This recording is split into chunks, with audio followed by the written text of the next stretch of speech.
Hello and welcome to the Growing Green podcast. Your host, Jeremiah Jennings, is the owner of Growing Green Landscapes in Birmingham, Alabama, and has a passion for growing the entrepreneurship community for those who are young in business. Being a business owner isn't easy, especially in the early years, and that's why in this show we dive into a wide range of topics covering all the challenges small business owners deal with.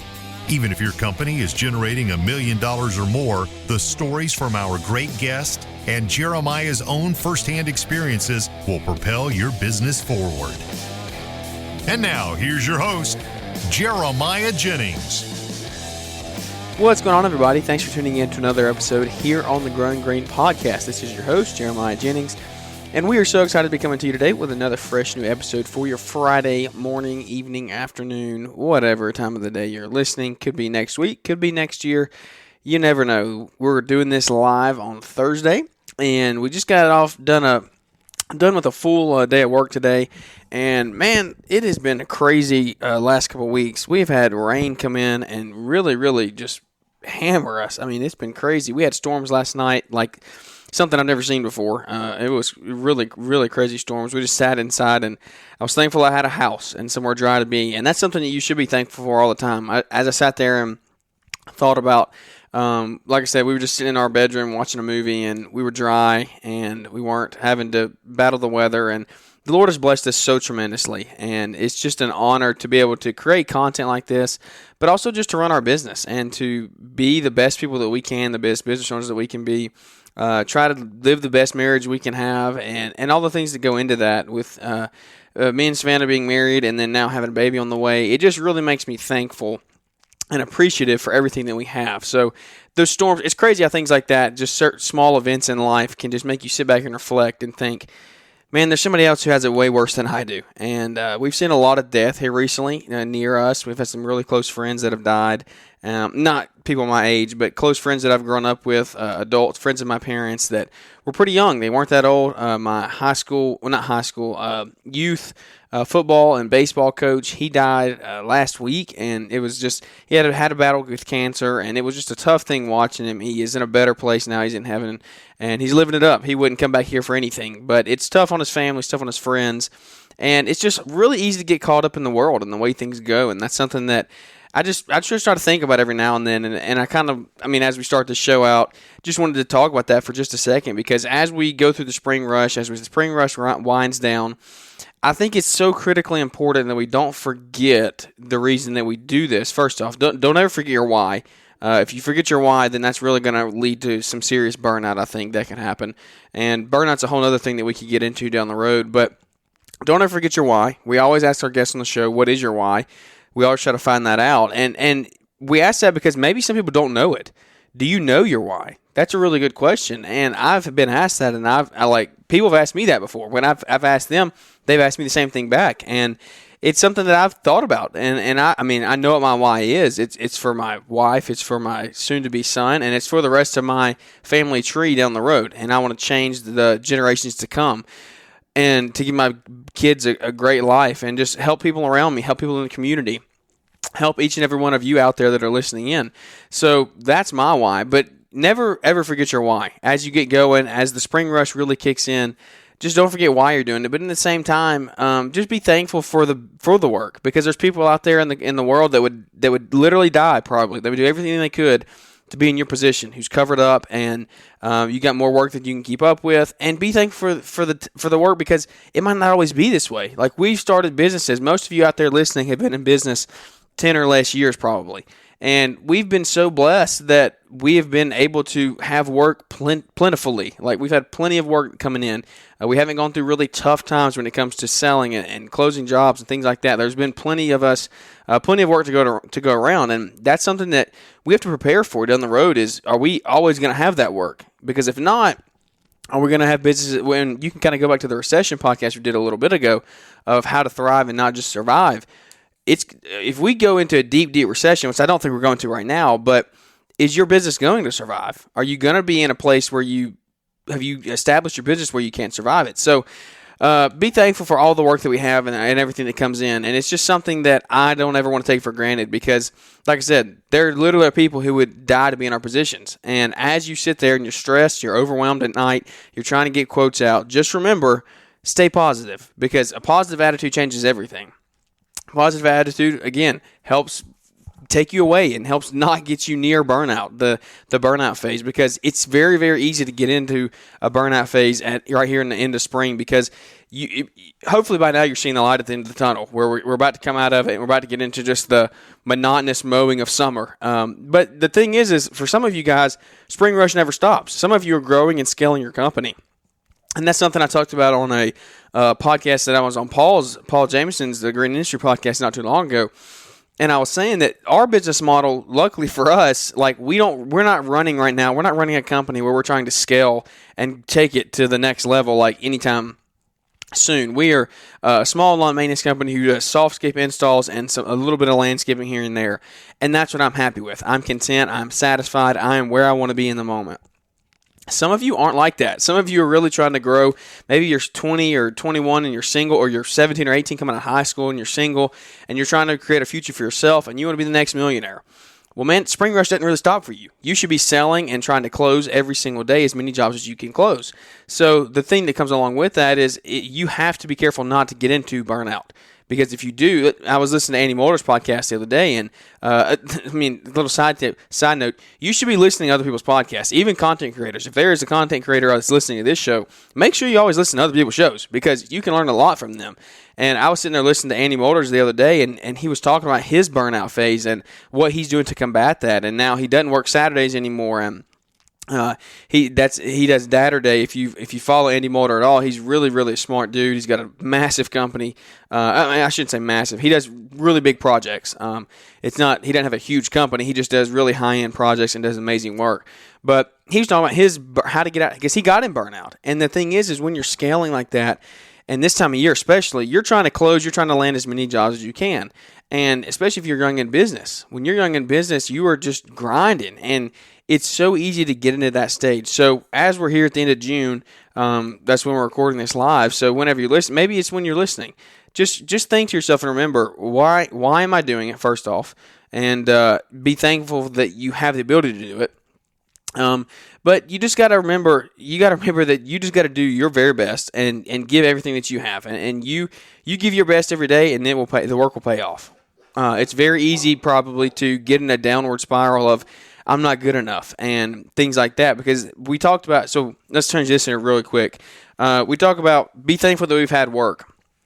I know people right now that need the work and they're really trying to grow their companies. Not everybody's having major success. So in your growth, in your scaling, in your busyness, always remember the smaller fish out there as well because there's always a bigger fish and there's always a smaller fish. Whoever is the smaller fish, look out for them. And this is something that, man, I don't know where this podcast is going to go. I'm rambling like crazy. But these are all those things that I'm kind of taking one point off of the other and things that I've been thinking about and wanting to talk about that it goes through my head when I'm on the mower. We had a full day of mowing today. And when you're on the mower for 8 hours a day, you just think about things. And these are just some of the things that I think about. And it's just, remember the guy that's above you, first off, what all the work he did to get there. He put a ton of work in. He put a ton of hours, a ton of labor, a ton of sweat, a ton of blood, anything else with it. Hopefully not too much blood, but a lot of sweat and a lot of tears, and he did a lot of work to get there. But remember the smaller guy too. Maybe you're overwhelmed with work and you can't keep up, okay? We're trying to keep you out of the burnout phase, so you don't want to overbook yourself, first off. You don't want to lose your value to your client because you overbook yourself and you can't get your work done. So maybe if you're in that stage, always remember the smaller guy and try to feed them work. And it's not to say the smaller guy is less than you or not as good as you, but if you're getting overwhelmed with leads that you can't keep up with, don't just tell the customer no. Always add value to them. That's something we've talked about on the podcast multiple times with multiple guests is add as much value to the customer as you can, even if you can't do the job. Maybe they have a question and you're not going to be able to perform it for them, but try to answer the question. Try to help them any way you can. So try to refer them to somebody who can help them and who can help them do the job. And remember the smaller guy. Maybe, like I said, we have guys right here that are mowing and starting their companies, and it's awesome to see. It's so great to see. I know 2 people right off the top of my head as I sit here and do the podcast, and I know there's more than this, but I know 2 people personally who are starting their companies right now. And they're going to be looking for any and every yard they can take, just about. And they're doing the right thing. They're listening to podcasts. They're educating. They're asking questions. Those are all amazing things. But at the same time, they need some help sometimes. They need some help on marketing or anything like that. So anytime a yard comes in that I can't do or it's out of my service area, I always try to send it their way. And that's something that I am very it's something that I'm very passionate about because it's been done to me and it's helped me grow my company. So just remember, like, as you grow and as you succeed and more success comes your way, remember to give back because somebody probably helped you along the way. Somebody probably gave your name to your highest end client, maybe. Maybe that was a referral from them. So somebody helped you get to your point. Somebody helped you pick up your 110 customers while the other dude's looking for his first 10. So remember him. Remember how you got to where you are. And when you have too much work, try to elevate the customer and refer it to somebody else and help the small guy along the way. So that was 10 minutes of I don't know what it was, but I hope it was somewhat of benefit to you. But another thing I want to talk about today is how to add between $2,500 and $5,000 a month in revenue. So when it comes to mowing is pretty much you can pay the bill money, and that's what a lot of people say. You can mowing is your pay the bill money, and mowing can be very profitable. So what we have a lawn maintenance company. It can be profitable. It's not going to be as profitable as landscaping, but it can be profitable if you do it the right way. We've talked about it. I'm not going to harp on it too long. You have to have a tight route. You have to be charging the right prices. You have to know your costs and your overhead. You have to have good employees that can be efficient, and you can't be paying them too much. You have to know what percentage of your gross profits that you're giving out to your employees. And you have to know that maybe if you have 3 guys and you're paying them too much, then you need to drop to 2 guys and work a little harder. So these are all things that I've dealt with in my company that I've gone through and are still going through. So something I can relate to. But where was I going with that? Oh, $2,500 to $5,000 a month in added benefit. Pay the bill money is what we're saying. Mowing can be pay the bill money. Well, you pay the bill money, you put a little bit of profit away, but how are you going to really pad the stats? And how are you going to really set up that winter fund? Because I know a lot of guys, you mow for 7-8 months a year. We're lucky down here in the South. We get to mow about 9. We start in March and end of October, November. So what is that? December, January, February? Yeah, about 9 months. 8 to 9 months here. So we normally get 35 to 40 weeks of good mowing is what we normally get. And leaf cleanups carry us even further than that. So we really only take about 2 months off when it comes down to it. But you still need to talk about that winter fund because mowing, you're not going to be mowing everybody's yard that whole time.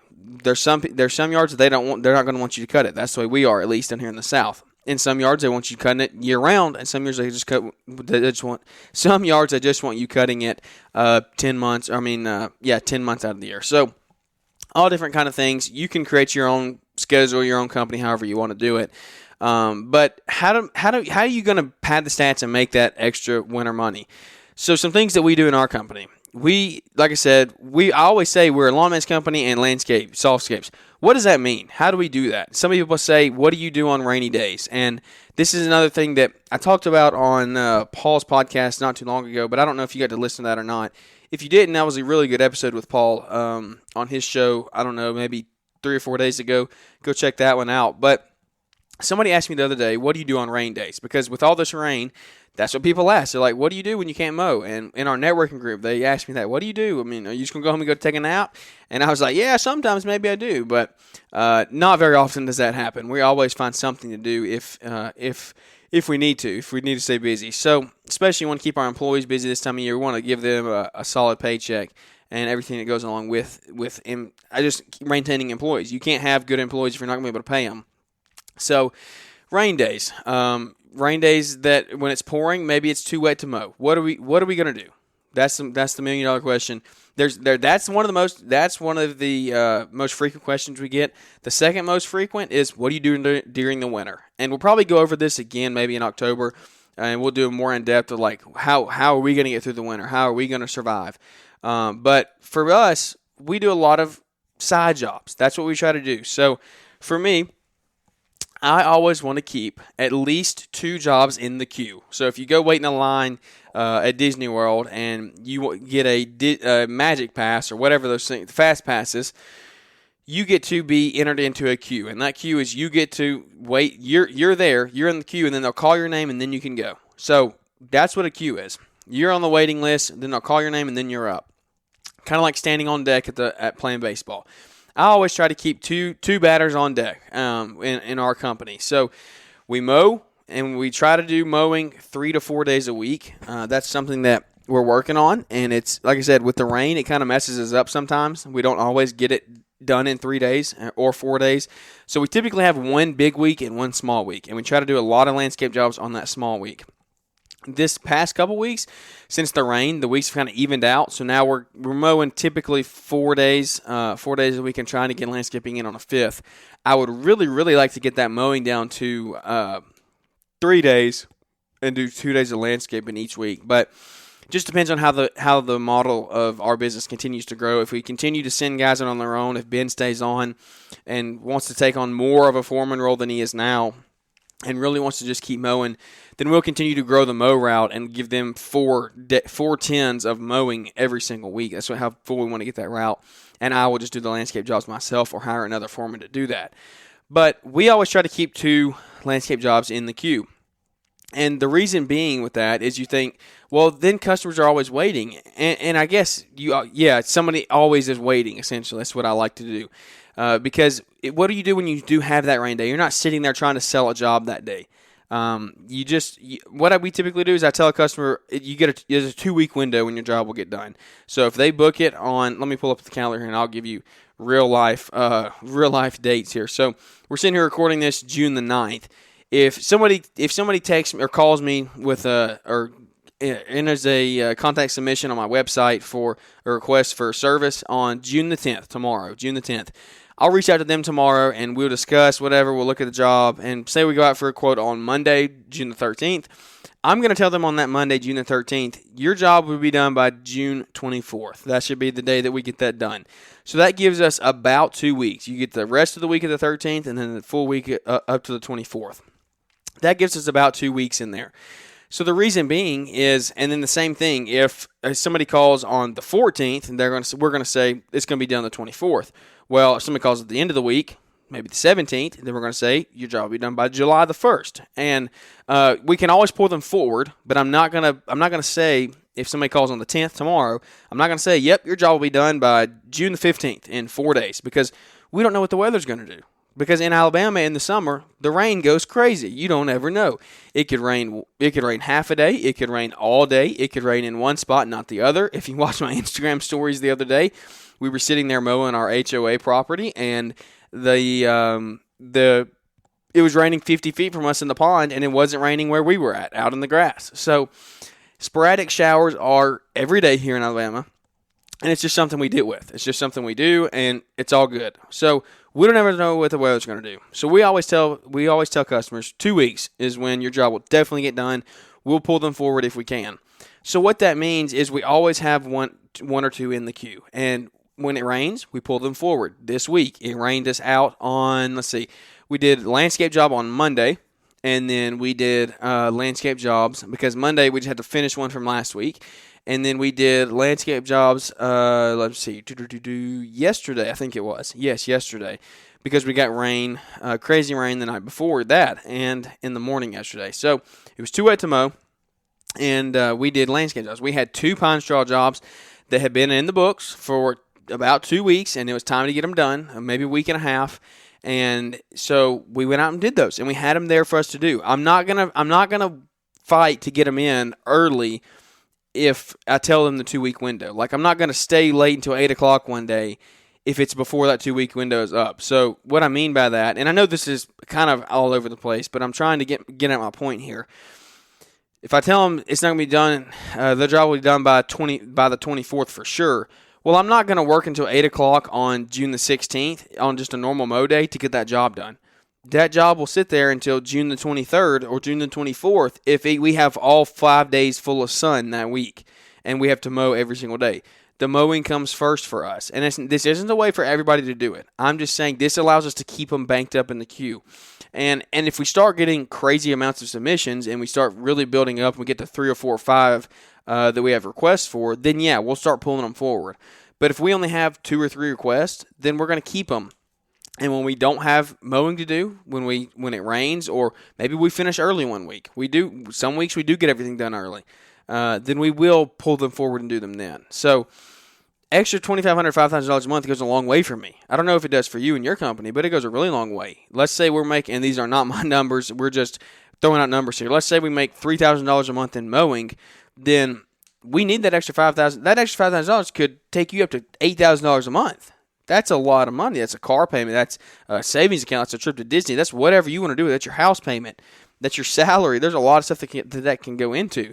So $5,000 a month can go a long way, and it's really not that hard. It's really not that hard to get $5,000 a month because we are at 125 yards of $125 a yard for mulch installed, and let's do the math on that. So typically down here, I would say 4 yards is probably the standard for one of our mulch jobs.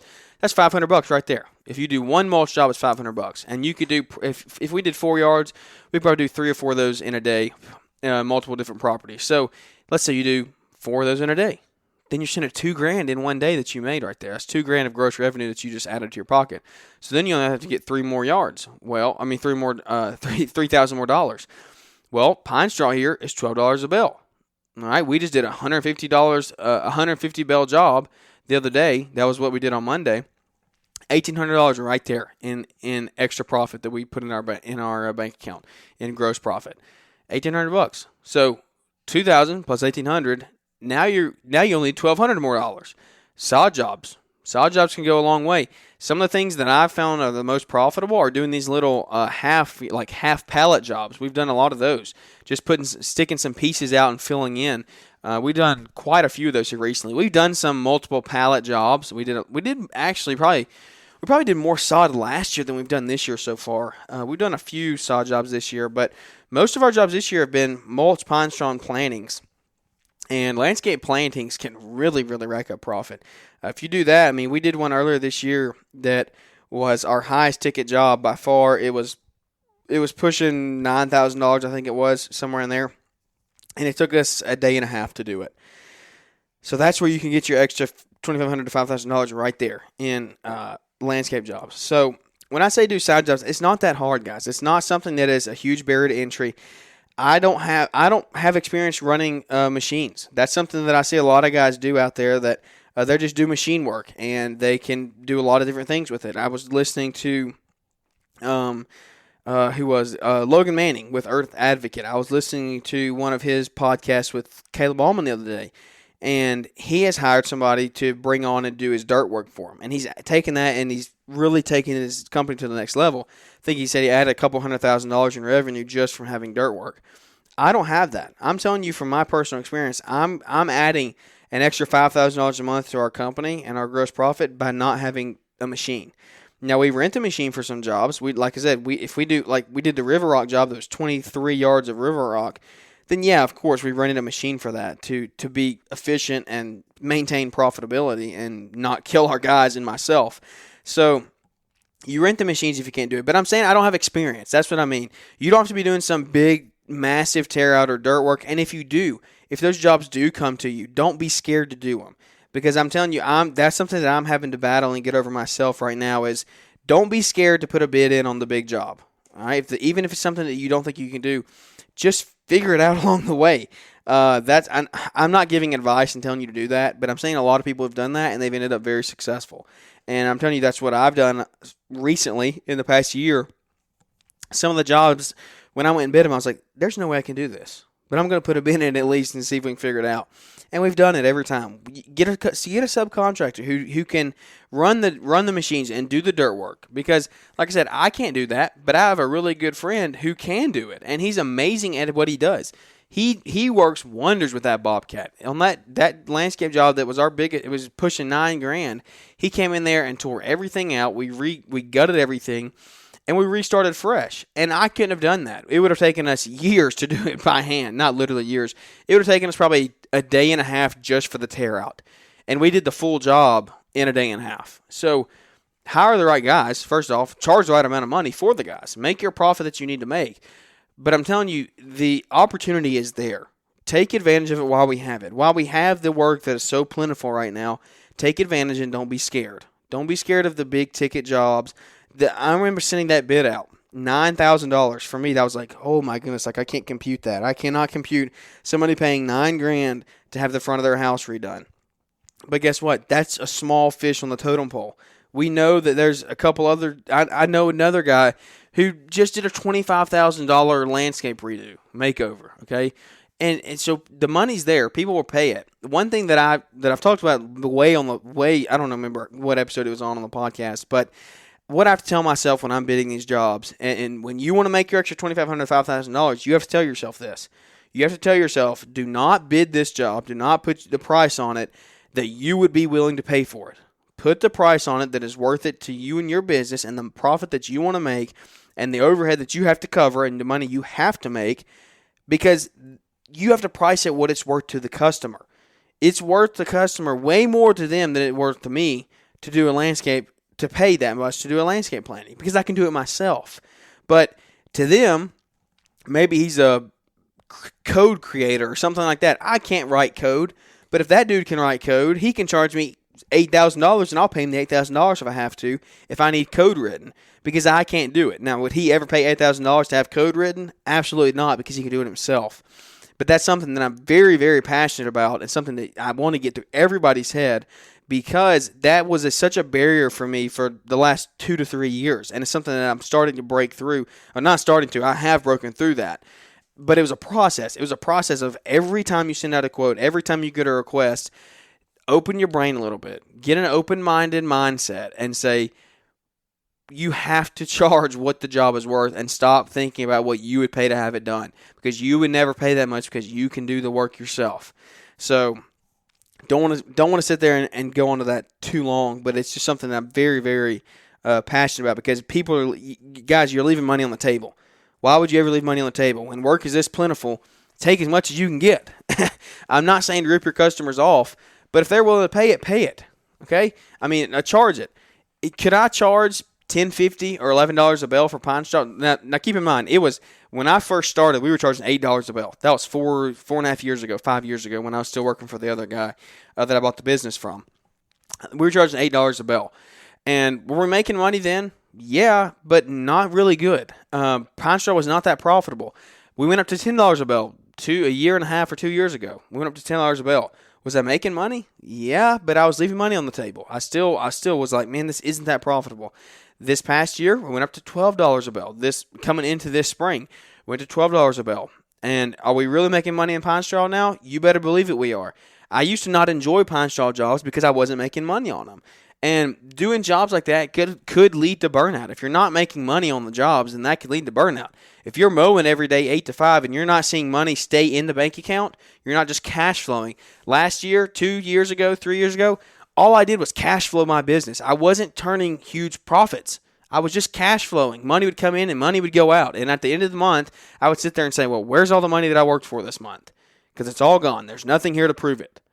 And that's something that will lead to burnout, because you're not going to go sit on a mower in 110-degree weather every day. Some of you guys out there in Texas and California sweating your you-know-what off for nothing in the bank account at the end of the day. So remember, have a bigger mindset and don't run into burnout because you don't charge enough.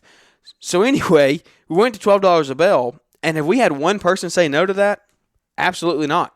We have not had one person say no to $12 a bell. So that is, I mean, we just did 150 bells of pine straw. If I would have stayed where I was at a year ago, we were at $10 a bell. If I would have stayed where I was at $10 a bell, I would have made $1,500. But now that we went up to $12, 150 bells, I ended up at, let me see here, $1,800. So that's $300 that we gained just by charging the $2 more. And did the customer say no? You better believe they didn't. That's what I'm saying. There's so much money that we're leaving on the table that it's just, it really irks me, because I'm like, know your worth. And the people that are mowing around me that are charging 10, 20, 30, I mean, hopefully nobody's literally charging $10, but I know those guys that are charging 25 and $30 a cut, and they're not making money. They don't know what it's worth. They don't know their worth. And that's a problem. That is an epidemic and a pandemic, whatever word you want to call it, in our industry that we have to figure out. And I know you hear, know your worth, know your numbers, this and that and the other. It's so crucial. Because I'm telling you firsthand, that's what we're going through. It's what we just got through last year. And this year, our business has changed. We're seeing profits stay in the bank account at the end of the month. We're being able to buy. We bought a truck and paid cash for it. All right, we're making payroll every month, and we're not struggling that bad. Like we're not taking money out of our personal account to make payroll, which I've done before. 12 months ago.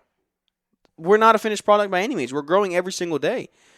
But you have to learn how to charge accordingly. And this $2,500 to $5,000 a month can come in like that. As easy as the snap of your fingers, it can happen. But you have to have an open mind and see the big picture of charge what you're worth and charge what it's worth to the customer, not what it's worth to yourself.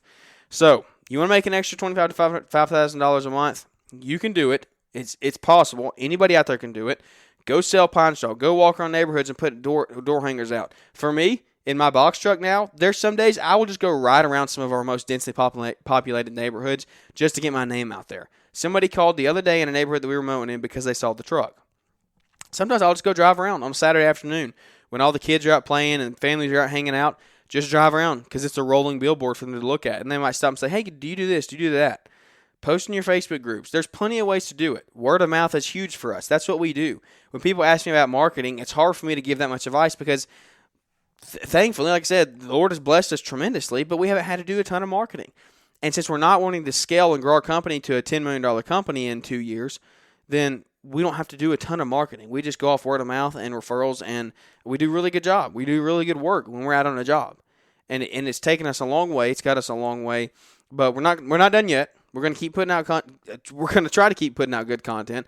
I don't know if it's good content or not, but this has been 30 minutes of hopefully you got something out of it. But I enjoy it, man. I enjoy what I do every day. I love it. Are there days that we get tired? Absolutely. When I get out of the truck at the end of the day, I'm like, oh, dude, don't want to get up and go to work tomorrow. And this is real life. Like you were here. I don't know why I got so fired up this afternoon. I just came in and put on the headset and started talking because we just finished a full day of mowing. Like I'm tired. I'm beat. We got a full day of mowing tomorrow too. And Ben's going to be out of town next week for a full week, going to the beach. I'm jealous of him. He's getting to go to the beach for a week, but it's well-deserved. He stepped up a lot, taking on a lot on his plate this year for us and the company. He's doing very, very well. So he's going to go reward himself and spend a week at the beach, but it's going to be crazy busy for me. It's going to be me and one other guy. The other, Kellen, the guy that works at the high school, is working for us. So, hey, we're in the thick of it too. I'm learning and growing along the way every single day. I hope you are as well. Just further yourself. Listen to other people's podcasts. Listen to audiobooks. Don't put trashy, raunchy music in your ears all day. Do something that helps you and benefits you and grows your mind and your brain and takes you to the next level. And when you do that, you're going to really see great things turn in your business and in your life as well. So if you enjoyed the podcast today and you really thought, hey, this has helped me think about things differently and how we can add an extra $5,000 to our business and how I can help somebody else in a smaller company around me, and don't forget the smaller guy, and be thankful for the big fish, because I have big fish that give me jobs all the time. One of our biggest chemical companies in our area, I'm their go-to referral I'm their go-to guy when people ask them for lawn maintenance. And that's huge for me. So I always want to remember to give back to the other guys out there that are smaller than me, because the bigger fish have given to me. So if any of this has helped you at all, would you mind going to Apple and leaving us a review? And I know we ask this a lot, but I'm really sincere. I would love to see one review come after this podcast. Just one of you. Just leave one review at the end of this podcast and say, hey, thanks for the show. We enjoyed it. Just like that, a 5-star. And that really helps us. It helps us grow the podcast. Marriage Mondays, I'm really getting behind that. That's going to add a lot of value to the show, I believe. And I really want us to grow over the next couple months to the year. And it will just allow us, growth just allows us to bring on a producer. Mr. Producer can come on and start producing our shows. Audio quality could start to sound better. We can get better guests on the show. So I don't want to grow numbers to grow numbers. I want to grow numbers to grow the impact and to reach more people. So each and every review that you leave, each and every share on Instagram and things like that, and you tell your friends about the show, really, really does help us at the end of the day. So if you would, go do all that, and you can follow us on Instagram at Growing Green Landscapes. We would love to link up there and just catch up. I love talking, love hanging out and networking with guys, and it's really, really awesome to see this community grow. And I can be a help any way I can. And if you got any questions, let me know. Try to always respond and give the best advice that I can give. So I'm not $1 million company. I haven't gone through every stage. I haven't had a bunch of employees. So there's some stuff that I'm not gonna give that much advice on. But I'll at least help you any way I can. And if I can't help you, I'll try to refer you to somebody who can. So if you enjoyed the show, leave us a review. That would really help us. And come back on Monday for Marriage Monday, a new installment and the first full-length show of Marriage Monday will be dropping here on Monday, June the 13th. June the 13th. We'll be out on that Monday with a fresh new episode of Marriage Monday. Dog's coming in. Murphy's coming in to check on me and say he's ready to go outside, so I better get to it. Hope you all enjoyed the show. We'll catch up with everybody here on the next episode. Thanks for tuning in to the Growing Green podcast. It is an honor to have you listening, and we hope you receive valuable advice to help take your business to the next level.